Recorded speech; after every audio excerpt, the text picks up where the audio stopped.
Hello and welcome to ESM Squared, the podcast for experienced social media marketers. I'm Emily, your host and long-time member of the team here at Iconosquare. Iconosquare is one of the leading analytics and management tools for Instagram, Facebook, Twitter, LinkedIn and TikTok. We're proud to work with some of the biggest agencies in the world, as well as huge brands such as Patagonia, Sephora, Versace and even NASA. If you're new to Iconosquare or just haven't got round to checking out our tools before, you can start with the basics by heading over to audit.iconosquare.com and getting a free audit of your Instagram and Facebook accounts to find out once and for all where you're flying high and where you're falling flat. These audits are extremely helpful when it comes to identifying problem areas and efficiently improving your social media strategy. If you're a regular listener of ESM Squared, you'll know that we have two types of episode: the interviews with social media experts, where professionals share with me and all of you their experiences working with social media, as well as their internal strategy, tips, tricks, and more.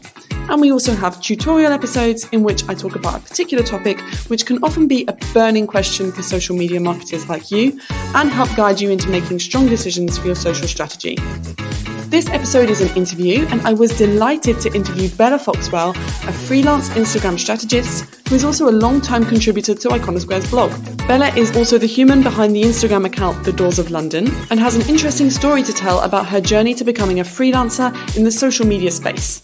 So if you're working freelance or for an agency, this episode is for you because Bella is a well of knowledge and inspiration. I'd really appreciate it if you could subscribe to the podcast and leave us a rating once you're done listening. And don't forget, you can trial Iconosquare for free and you don't need to share any credit card information to get started. Contact me directly for any questions or feedback via emily@iconosquare.com. So, Bella, you've been an Instagram strategist for 7 years. Congratulations. Can you tell me some more about your business, how it started, and where you are today? Of course. So it's been a bit of a weird journey to get here, as I think is the case with most self-employed people and social media freelancers. So I started working at a big digital marketing agency about 7 or 8 years ago. And that is where I first fell in love with social media and specifically Instagram. And I was tasked with growing the Instagram accounts of brands like Canon and Disney. And at that time, even though Instagram had been around for about 4 or 5 years, it still felt like very new territory, very uncharted.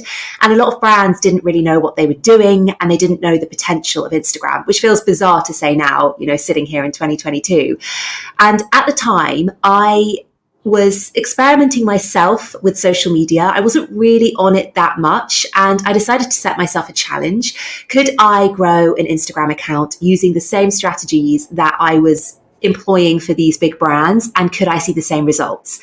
And 2015 Instagram was a bit different to today. So it was all about the imagery. It was all about being very, very specific with your niche. So down to the imagery you were sharing. So if you could share the same type of image again and again, you would likely grow. So I thought, right, what is going to be my real focus? And I picked front doors in London because there's so many of them in London. I didn't need to feature in the photos. And I set up this Instagram account called The Doors of London. And I posted every day. I engaged with the community and it grew. This really niche Instagram account kind of exploded and grew a really loyal fan base. And I fell in love with Instagram. And from there, I started consulting on the side. I started helping other small business owners utilize Instagram strategically. And a few years later, I decided, could I turn this into a career? Could I make this my actual full-time job doing it myself? So I left that initial digital marketing agency, went into PR, was always doing the Instagram consultancy on the side. And then at the end of 2019, I took the leap and I'd grown enough of a reputation and had a small roster of clients. And that's where we are today. Amazing. Such a cool journey to have gone out on your own and found something that you're actually really good at and then made a business out of it. It's funny that front doors led me here, but it's crazy. Yeah. So I was going to say that obviously as an Instagram strategist today, social media is still a huge part of your business coming from the account, The Doors of London. And obviously that's part of your portfolio as well, is your Instagram account, which you created those few years ago. how did you go about building up the account? Like, can you tell me more about the account, The Doors of London, and also your current account now, Bella Foxwell? Yeah, of course. So as I mentioned earlier, Instagram was a very different beast when I set up the Doors of London, but lots of the same principles still apply. So when I started the Doors of London, it was about posting every single day. That's what I did. I posted every single day of the week, which was a lot of work. But really what grew the account was engaging with the community. There is such an engaged community for almost every industry and niche on that platform. You can find a group of like-minded people who are interested in the same things as you. And I found that with lots of London-based creators, but also people from all over the world who are fascinated with architecture and London as a city and beautiful interiors and exteriors. So I made sure to engage with those people as well as the local community. And I became friends with a lot of them. And we are support to each other, both online and offline, because there were lots of in real life meetups as well. That really helped to propel lots of us, and lots of us grew at the same time. So that was how I grew back then. And as you mentioned, I have another Instagram account now, which is very much focused on the services that I offer other business owners. So the Instagram consultancy, the content creation, and that's different. Growing that is different because it's very much now about more video content. It's about not posting every single day, but posting really high quality content still, but just making sure that if you're only posting 3 or 4 times a week, which is all that I really do now, I just make sure that every single post is value packed. But the same rules apply with engaging. I still go out and I proactively engage. I'm still sending voice notes to new followers that I get, because I think that sometimes with the changes that have come about with Instagram, sometimes we forget that it still is about that one-to-one connection with people. And for all its foibles and for all of the things we complain about, Instagram is really great at facilitating that. So that helps me grow. So yeah, it's different. It's different tactics, but it's been an interesting evolution with both of them, and seeing how to grow these 2 different accounts in these 2 different communities. Yeah, and obviously your experience with the Doors of London gave you a kind of head start into how to grow this new account, this Bella Foxwell account for your business. Can we talk about your target audience, ideal customer profile for the Bella Foxwell account? Who are you targeting? Who is your ideal client? And how else do you communicate with them apart from Instagram? Because I guess it's not just Instagram. No, it is not just Instagram. So interestingly, my Bella Foxwell Instagram account is primarily targeted at, I like to call them like baby solopreneurs. So entrepreneurs and freelancers and business owners who are in quite a similar position to myself. So they're in the early-ish days of freelancing or running their business. They might not be quite as new as I am.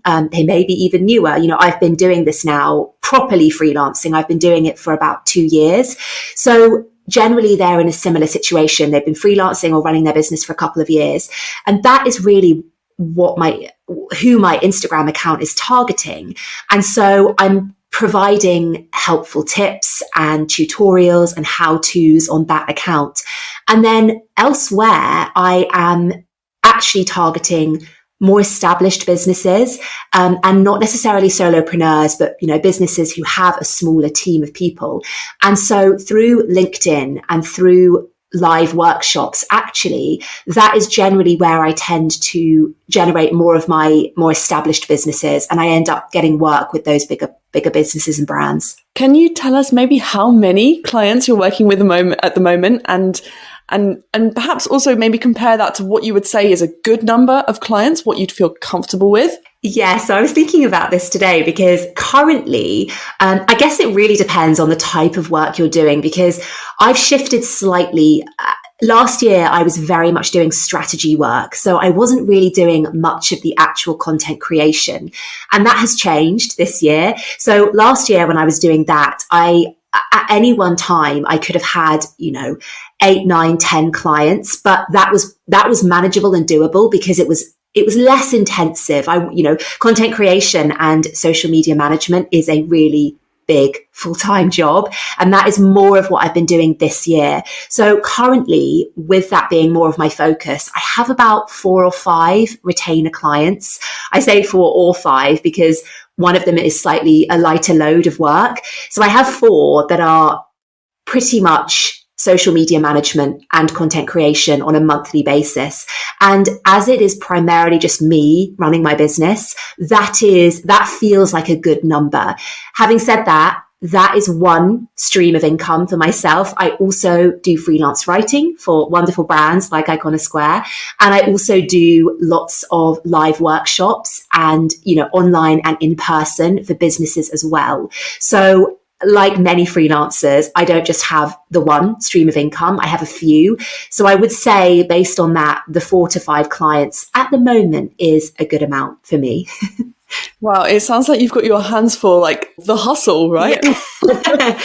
Well, yes, although hustle, but also this is a good, where I'm at right now is I do work hard, but I've managed to find a balance where I am happy with it. I'm not working I'm not working long into the night. I'm not working too much on weekends as I was doing a couple of years ago. And I do think it's really important, of course we all go through phases like that. And especially when we first start freelancing, but I think there's been a bit of a reckoning this year and probably post-pandemic with, yes, we could all be working all hours of the day and I could be doing that and I could probably be earning more money, but I also now really want to have a balance. And so it's about finding that sweet spot between earning enough, but not killing myself and managing to maintain some semblance of a work-life balance. So yeah, and that's part of what we also want to try and teach via the ESM Squared blog, and also this podcast is for other freelancers kind of in your position. I think that the balance is kind of the holy grail. I think it must be a difficult thing to attain, right? So I think you could probably give a lot of tips on that kind of work-life happiness balance. Yeah, and actually one of the things that as you mentioned on Iconosquare's blog, the ESM Squared blog,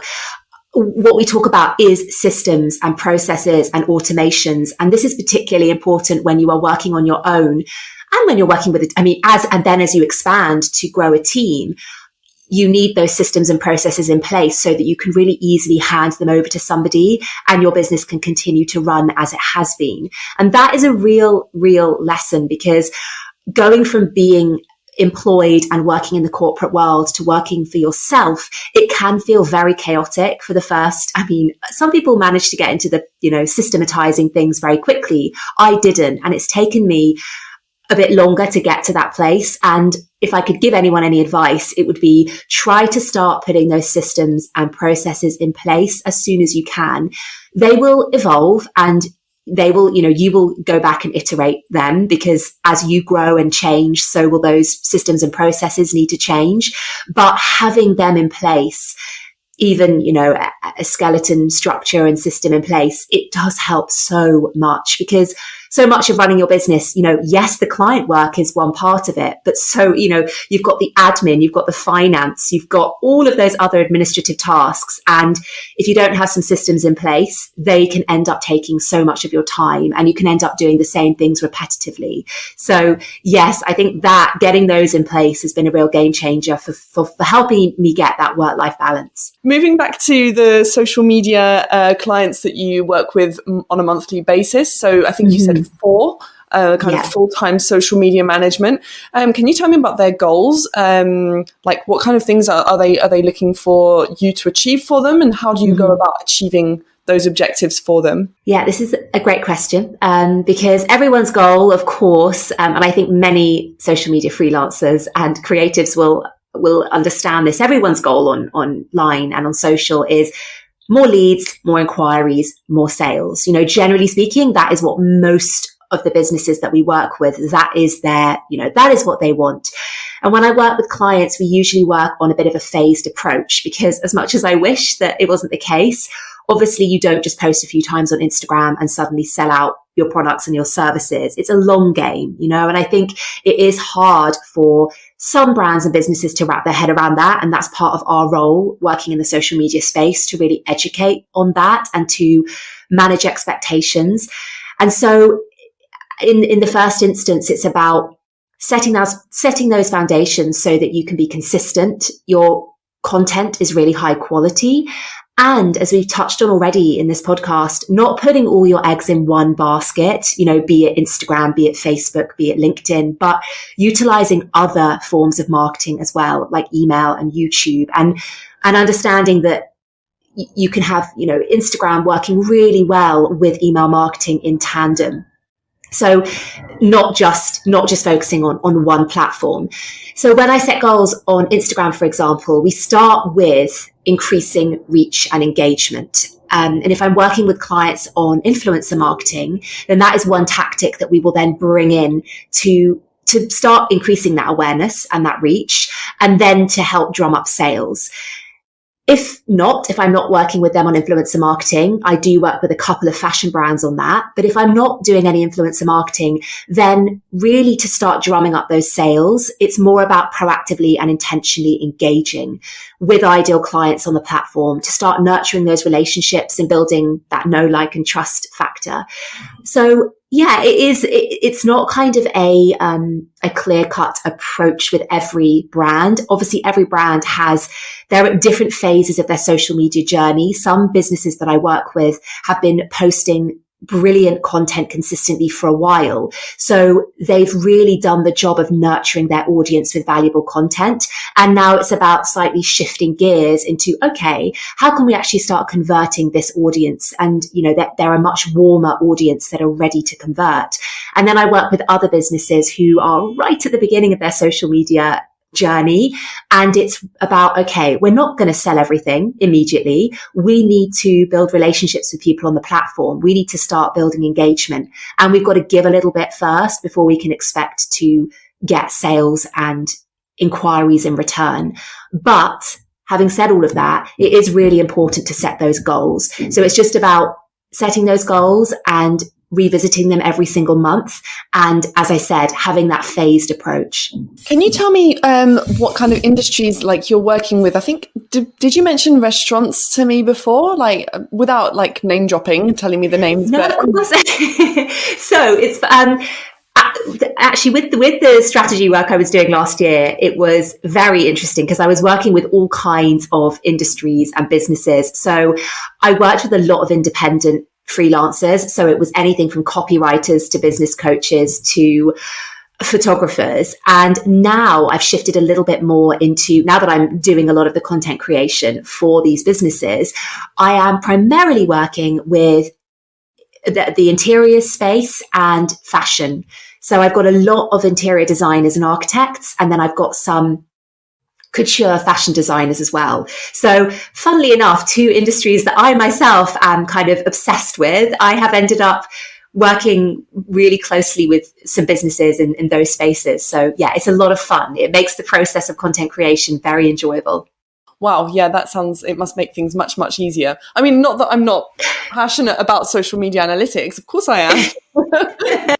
And you're right. And, you know, as with all of it, as with social media analytics, as with fashion, it comes with its challenges. And one of the challenges of interiors and fashion, particularly when we're talking about Instagram, is that they are such saturated markets. And you know, in some ways, I sometimes sit here and wish I could turn back the clock and do wish I was doing what I was doing now 6 years ago with all the knowledge that I have, because I could just dominate Instagram. I would just be selling out of these businesses, services and products. But, you know, in 2022, it is more of a challenge, and it's about having those fundamental, you know, the fundamentals of great content, but also being mindful of all the changes that have come about.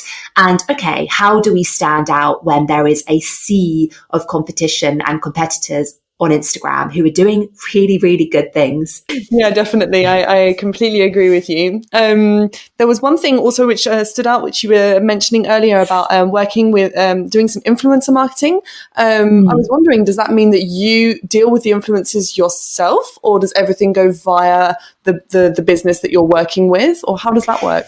Again, it depends of business to business. Generally speaking, it goes through them, but I help on agreements and contracts and what are we expecting from the influencer. So I help a little bit with that. It's definitely something, it's actually interestingly, it's something I did a lot more when I first started doing any kind of social media work back at the agency 7 years ago.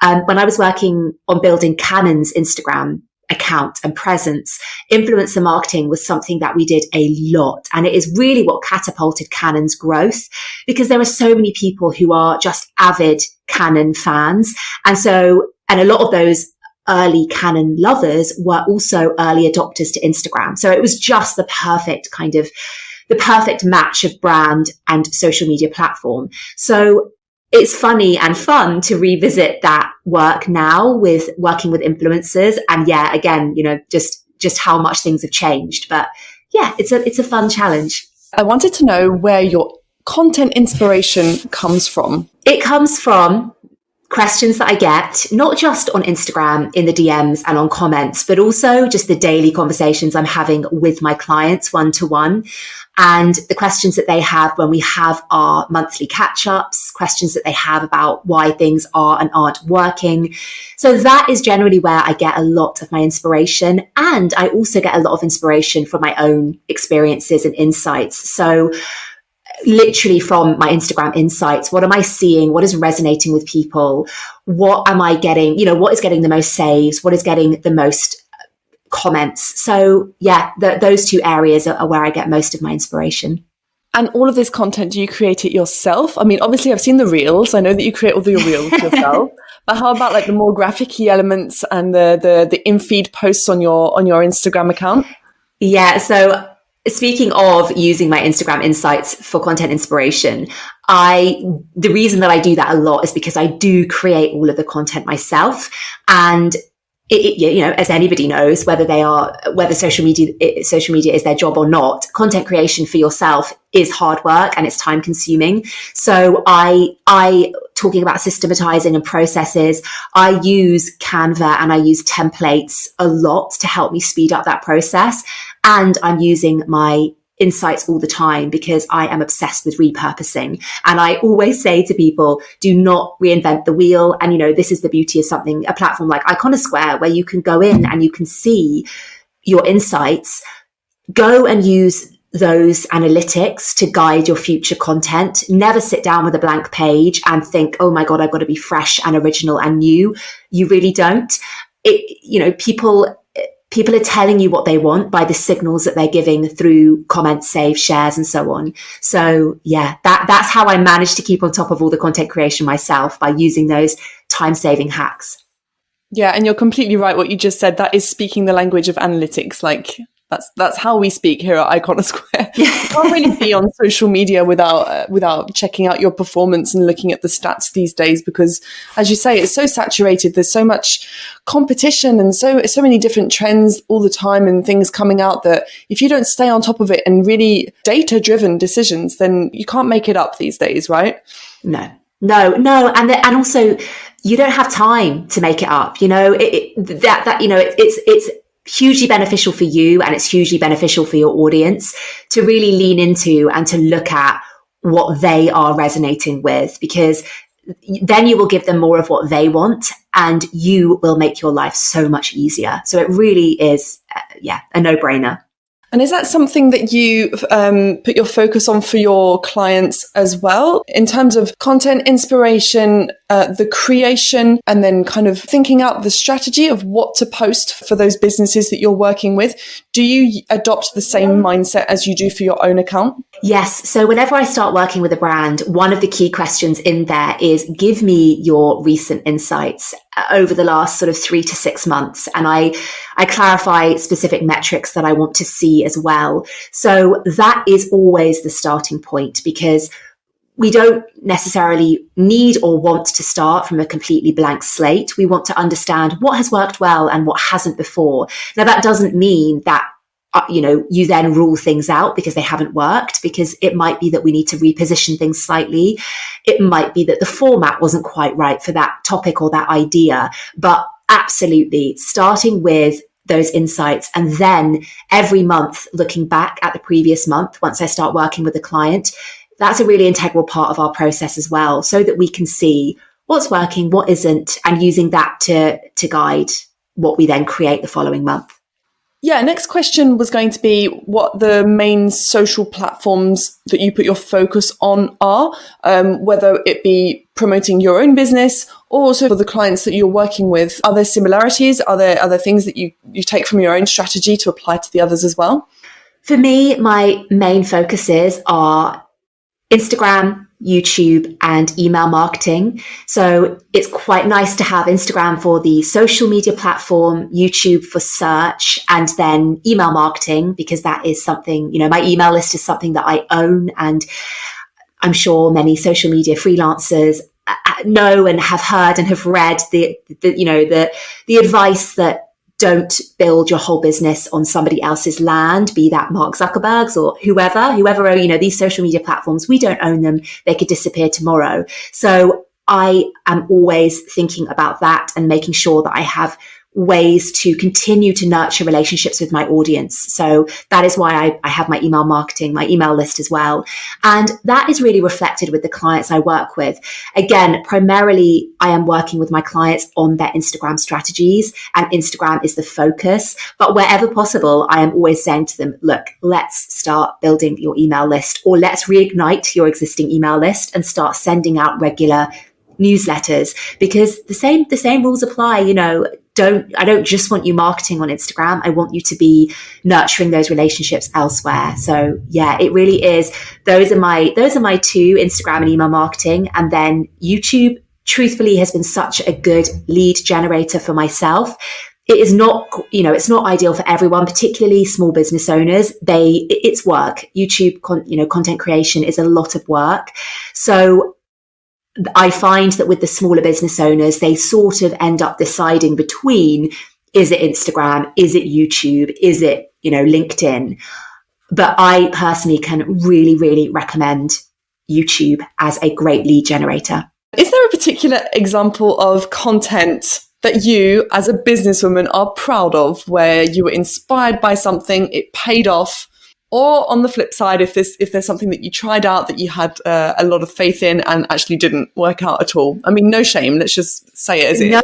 And I love this question, because the fact, there are so many ideas, and I know everyone listening to this will relate to the fact that there are many, many, many ideas that you pour your heart and soul into. And if I'm thinking or talking about reels, the reels that take you hours to create, so often the ones that bomb, and then the ones that took you 5 minutes when you weren't wearing any makeup and you really didn't want to make it, that's the one that just takes off completely. And, I think that is just the name of the social media game.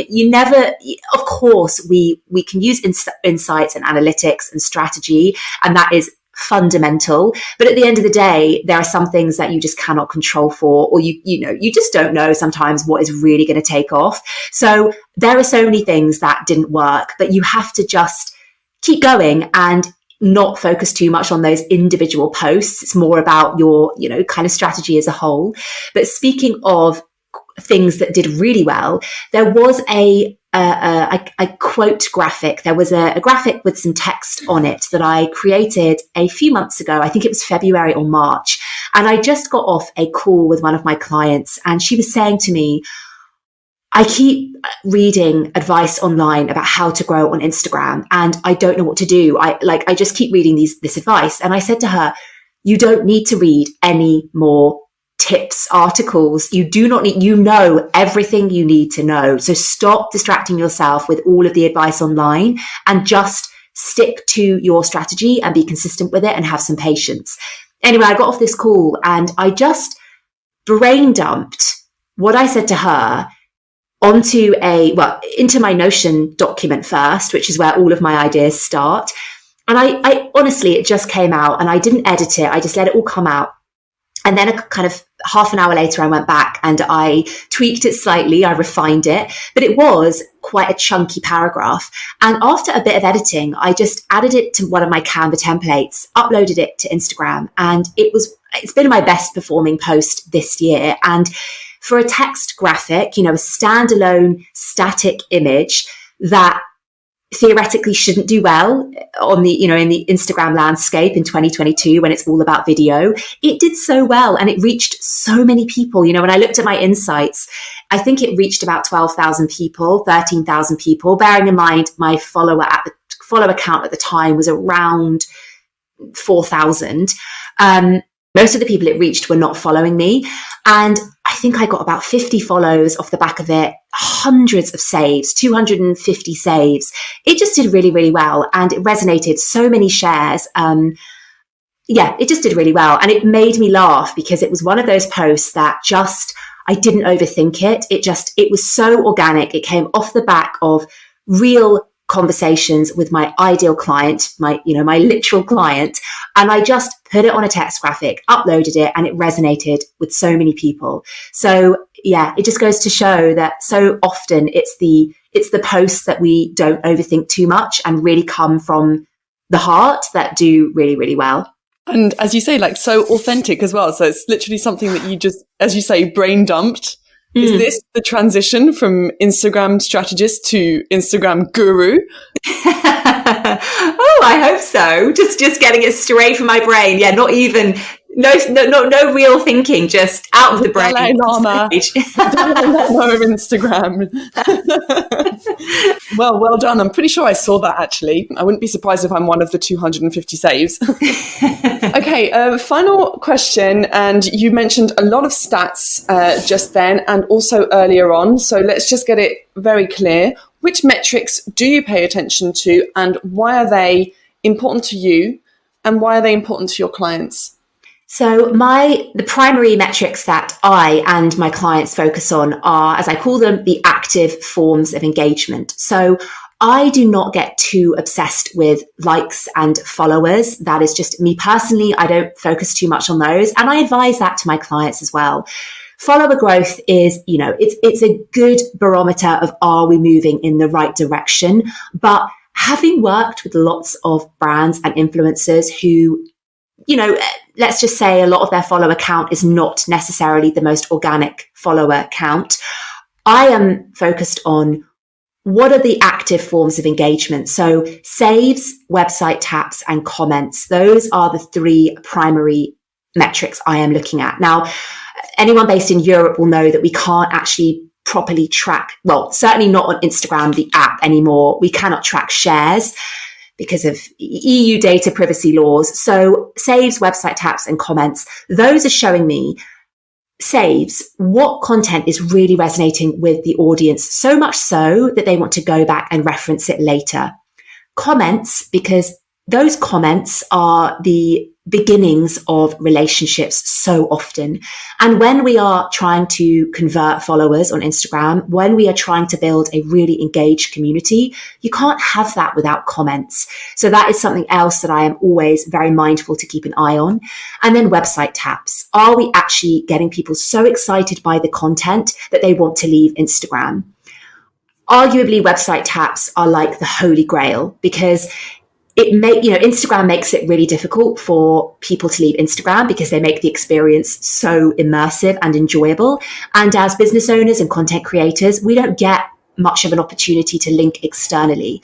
So if ever there is a piece of content that has driven somebody to actually leave Instagram and check out our website, I want to look at that piece of content and I want to pull it apart and I want to repurpose it and do whatever we did again and again. So those, saves, website taps, and comments, those are the three that I am primarily focusing on. So interesting because they are not common stats which sort of come up when I'm talking to different social media professionals. Then again, you are my very first Instagram strategist and my very first freelancer, actually. So it is interesting to see how the strategies can differ depending on kind of what perspective you're coming from. So I think that's really interesting. Okay, here we go. Moving on to the quickfire questions. I have 4 questions, which I'm going to ask you in quick succession, and I'm looking for the first answer that comes into your head, more or less. What takes up most of your time as a professional working in social media? Content creation. Absolutely. Content creation. Yeah, I feel you. Your essential tools for social media marketing? This is easy because I'm always talking about it on Instagram and as part of my own content strategy. So Notion for content planning and organizing all of my ideas, Canva for content creation and designing graphics, Iconosquare for analytics and insights.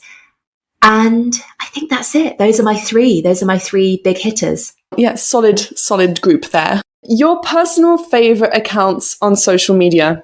Yes. So from Growing the Doors of London, it's nice having that Instagram account actually, because it's full of totally different Instagram accounts than my business account. So a couple of my absolute favorites are A on the Road, Abby Connick, who is a graphic designer, but she's just doing such cool things and growing her business, and I really admire her.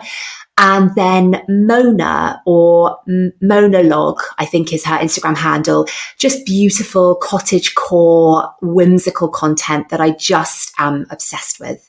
And finally, your ultimate piece of advice to community managers, other social media managers out there. So I've mentioned it already, but setting up as many systems as you possibly can. So I think systems can sometimes sound a little bit grandiose.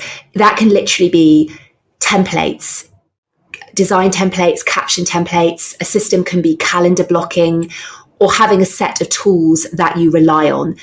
Try to systematize as many parts of your business or your day, if you're not running your own business, as you possibly can. And if you're a bit stuck, literally just Google how to set up systems in my day or in my business.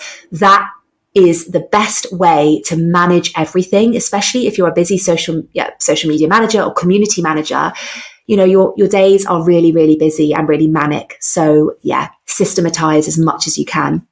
Perfect. Well, listen, Bella, we've come to the end of the interview. I would like to thank you very much for taking time out of your busy schedule to come and speak with me today, for all of the incredible tips that you've given. And again, just so interesting to see that from a different perspective, you can imagine the entire social media marketing world from a different point of view, which is really something which I'm sure is going to interest a lot of listeners. Yeah, and so thank you very much to our Instagram guru, Bella Foxwell. Thank you for having me, Emily. Thank you. This has been great. Absolute pleasure. And that's all for today's episode. Don't forget you can check out our other tutorials and interviews with experienced social media marketers on Spotify, Apple Podcasts, Google Podcasts, and many more. Please don't hesitate to give this episode a rating, and for all questions and comments, or to inquire about being interviewed on Instgram Squared, contact me directly via emily@iconosquare.com.